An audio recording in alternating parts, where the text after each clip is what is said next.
Greetings, dear ones. I'm Kryon of Magnetic Service.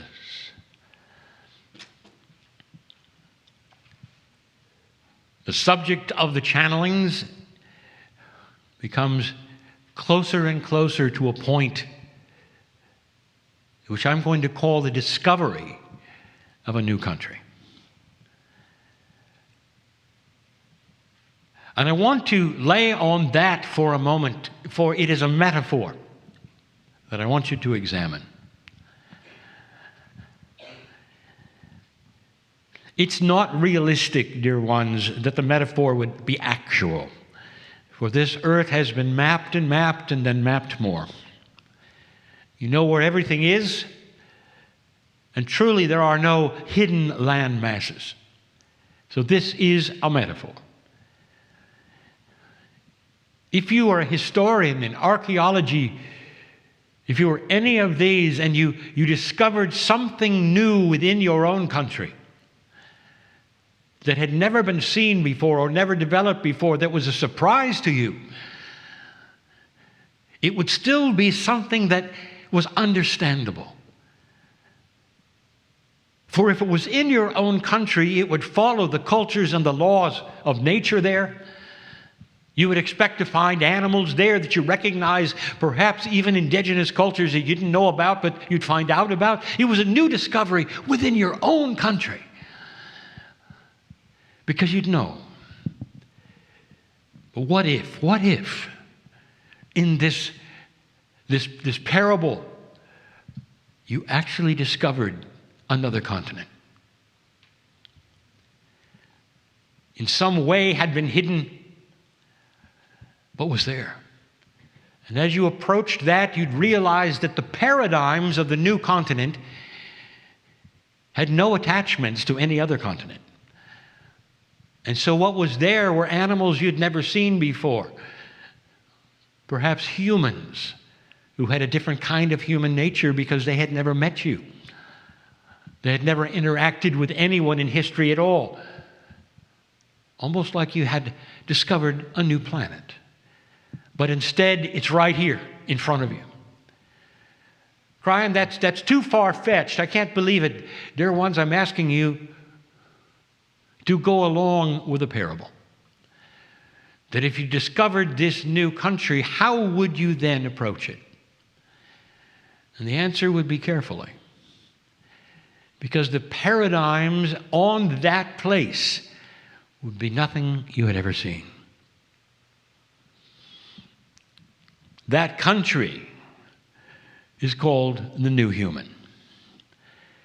Because the paradigms that you're going to see and talk about, discover, live with, you'd never seen before.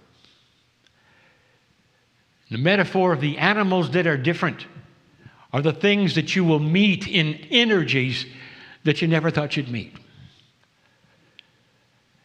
And that, dear ones, is a new discovery that is starting to appear as a new consciousness on the planet. Now, the new consciousness is not then relegated to those who would believe a certain way. Because consciousness is worldwide. It is the way people think, and it's going to happen everywhere. Slowly, it's going to be discovered that there is more to what you think. In that discovery, light is generated, and in that, new consciousness creates energy that hasn't been seen before. We have said this before, and I'll reiterate it, for some don't understand what I'm talking about. New consciousness creates compassion. A kind of compassion that has only been relegated to a few on the planet. And instead, it starts to be spread over the masses. This is a compassion for all around you. A compassion for everything you see with your eyes or hear with your ears. That you get a different kind of message. And you change the reaction that you used to have in the past. We've spoken of these things so many many, many times in many ways. But what we really haven't identified clearly is this. If you have something new in consciousness, is there something else you can expect?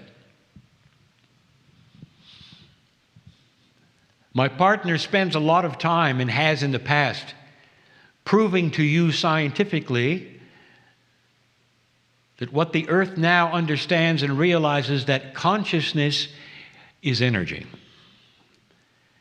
Whether it's the experiments at what you call Princeton, or that which has been done by what you call heart math, now scientists are starting to agree that consciousness has certain kinds of parameters because it affects physics.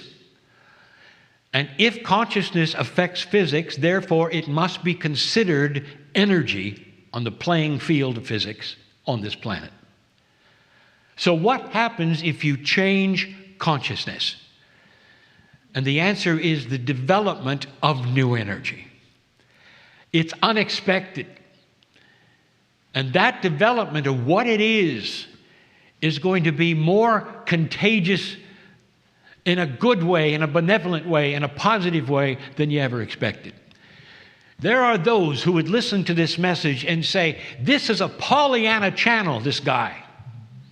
Everything is going to be okay. Things are going to happen. Isn't it wonderful? And they'll say, well, yeah, there's 7 billion of us. How long is that going to take when only a few are involved? Well, they don't know about the new energy that is going to be created through new consciousness.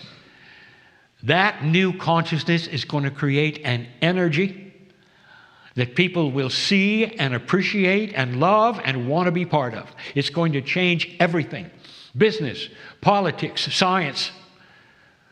And it's going to push it in an exponential way because it does that. Based in love. It does that. You don't have to wait in an old paradigm the way you have now, and when people wake up to certain things and generations go by before there's a big aha. Oh yeah, let's change things. That's not what's going to happen. Change is in the air, and compassion is the driver. And it's going to create a new energy, something you haven't seen before, which will be given a name eventually, that is going to spread a compassionate push. It's going to make people back up and reanalyze, for instance, what they say and what they do. A new feeling of belonging to something that is beautiful. A new purpose. When you see a light you never saw before, you reevaluate the darkness. This is the new energy that I speak of. This is the undiscovered country. And so this new country, this new consciousness, you tread lightly in because you really don't know how it works. But eventually you'll find out. It is beautiful and it is new. And eventually you will also realize that history will not repeat itself because of what you're doing now. And things that change around you will be remarkable that you never expected. And they will push the envelope of what you ever thought could be. In this, a culture you thought you knew well. This is the future. As fast or slow as the ones in this room desire. But it is here. The snowball is rolling. And so it is.